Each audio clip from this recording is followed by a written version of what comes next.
Bonjour, je suis Benoît Tréanton, parieur sportif professionnel. Parfois, il est bon de se poser et de se retourner pour voir le chemin parcouru. Dans les paris sportifs, comme ailleurs, avoir toujours la tête dans le guidon est fortement déconseillé, même si la vie le voit parfois autrement. Le monde des paris sportifs est parfois ingrat, alors quand vous pouvez vous féliciter, vous-même, vous devez le faire. Comme dirait un célèbre maître Jedi, célébrez vos victoires, vous devez. Le parieur sportif peut avoir tendance à se morfondre quand il enchaîne des bad runs par exemple, des séries de paris perdants. Il est pourtant tout aussi important de savoir faire l'inverse. La psychologie du parieur confirmé ou pro est complexe, ponctuée de moments de doute et d'euphorie. L'adrénaline, vous vivez avec, surtout quand les sommes d'argent que vous misez deviennent de plus en plus importantes au coup vous avez repéré la value du siècle et que cette value est à deux doigts de faire mouche. Justement, c'est ce que vous allez découvrir maintenant à travers quelques exemples que j'ai vécus et qui, je dois l'avouer, m'ont fait monter les larmes aux yeux pour certains d'entre eux. Alors voici certains de mes souvenirs les plus forts en tant que parieur pro. 5 moments forts ont vraiment marqué ma vie de parieur ainsi que celle de mes proches, comme ma femme qui a vécu en direct ce premier exemple avec moi. Remettez-vous dans le contexte. Vous êtes à Londres, au stade olympique, pour assister à la finale du 4x400 mètres hommes lors des JO de 2012. Et oui, 2012, cela ne rajeunit pas. J'avais pris bien en amont de cette finale la cote des Bahamas à 100 sur 2 bookmakers différents. Voici un des tickets que j'avais fait. J'en avais fait plusieurs pour une somme de 100 € au total, car déjà à l'époque, certains bookmakers me limitaient en mise. Voici un des tickets d'une valeur de 20 € à une cote de 100. J'ai pris ce pari car en série du 400 mètres plat, l'Américain Lawson Merritt, le pilier du relais US, s'est blessé à la jambe. Automatiquement, il allait être forfait pour le relais. Et donc, avec un relais affaibli, d'autres équipes devenaient values comme les Bahamas. Bref, le jour de la finale, les Bahamas sont passés second favoris derrière les USA. Bien installé devant ma télévision, durant 3 minutes de course, j'ai vibré. L'adrénaline au maximum a crié devant ma télévision sur le Bahaméen « Allez, dépasse-le, dépasse-le !» Voyez donc la photo par vous-même. La dernière ligne droite a été serrée jusqu'à 50 mètres de la ligne d'arrivée où le jeune Bahaméen Raymond Miller a réussi à passer devant le vieil Américain de 34 ans Angelo Taylor. Bien sûr, vous imaginez facilement l'explosion de joie devant ma télévision, ma femme à côté qui n'en croyait pas ses yeux. Elle m'a même dit à un moment donné « Arrête de crier, tout le quartier va t'entendre ». Une cote de 100, mon record de carrière à l'époque. De plus, certains de mes amis parieurs ont eu le plaisir de pouvoir en bénéficier. Imaginez donc mon téléphone à ce moment-là. Ils étaient tous comme des fous.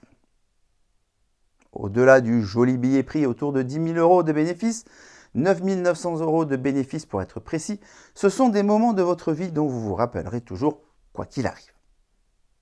Un grand merci à cette équipe des Bahamas qui a créé une des plus grandes surprises de l'histoire de l'athlétisme du monde moderne et j'ai su en profiter. Le second moment que j'ai retenu a eu lieu en 2014 lors des championnats d'Europe d'athlétisme à Zurich en Suisse. De nouveau, devant ma télévision sur la chaîne France 2. Bernard Montel au commentaire avec notre Stéphane Diagana national. Là encore, j'avais repéré une jolie value avant la compétition sur le 4x400 mètres sur l'équipe de France féminine cette fois-ci. Vous allez me dire, encore du 4x400 mètres. Et oui, ceci est tout sauf anodin. Vous en entendrez parler un jour dans une vidéo dédiée à l'athlétisme. La cote pour l'équipe de France était de 15. J'ai très rapidement décidé de miser 2 fois 100 € sur Paris en web. Voici les 2 tickets.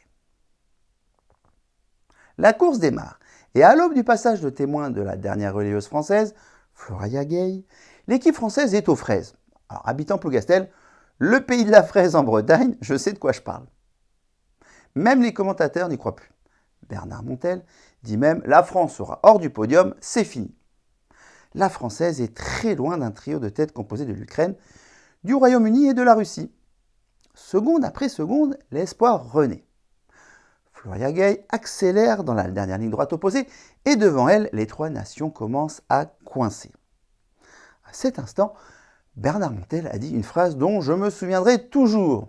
Alors peut-être, elle revient comme une fusée dans la ligne droite pour venir casser son corps devant la ligne d'arrivée et gagner la course pour quelques centimètres. Voici la photo finish. Cela était peut-être plus fort que les Bahamas, même si la cote était beaucoup plus basse. Il s'agissait quand même de l'équipe de France, donc forcément une attache plus forte de ma part. Un joli petit 3 000 € de gain et donc 2 800 € de bénéfice au bout de cette course tout de même. Enchaînons et dirigeons-nous vers la piscine olympique des JO de Rio 2016 pour vibrer une troisième fois. Mon record de cote est là. J'étais loin d'imaginer que cela serait en natation, même si j'ai ma technique pour analyser cette discipline. Plongez dans le contexte. Le Kazakh Dimitri Balandin, un jeune espoir, avait un peu disparu des chronos quelque temps avant le début des JO, d'où le manque de méfiance des bookmakers.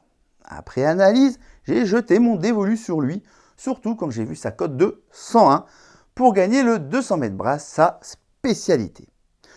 Juste pour que vous compreniez bien la raison de ce choix, en 2014, il avait remporté 3 médailles la même semaine aux Jeux Olympiques Asiatiques. La course démarre, au départ il est parti lentement, puis petit à petit, il a refait son retard pour être second au dernier virage et venir toucher en premier avec quelques millimètres d'avance sur le second, l'américain Preno. Voyez par vous-même la touche d'arrivée, c'est fou. Balandin à la ligne de numéro 8 et Preno à la numéro 3. Voici un ticket d'une personne qui suivait à l'époque mes pronostics. Elle avait eu Balandin à une cote de 98. Autant quand vous gagnez, c'est une satisfaction personnelle, autant quand vous faites profiter les autres, c'est encore plus fort comme sensation.